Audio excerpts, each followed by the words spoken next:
В России упростили процедуру получения льгот и пособий. Вступил в силу закон, согласно которому меры социальной поддержки предоставляются гражданам в беззаявительном порядке или же через единую информационную систему. К примеру, если ребенку исполнилось 3 года, в его личном кабинете на госуслугах появится уведомление о назначении выплаты. Сегодня же в общественной приемной главы Коми прошла прямая линия на тему социальной поддержки семей с детьми. Представители Сыктывкарского центра социальной защиты населения ответили на вопросы жителей региона.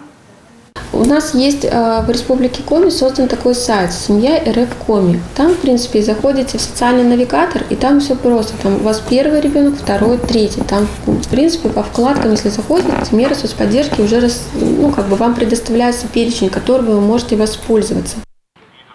Напомним, что в конце 2020 года заработал закон об уведомлении россиян о полагающихся им пособиях, выплатах или льготах в личном кабинете на портале Госуслуги.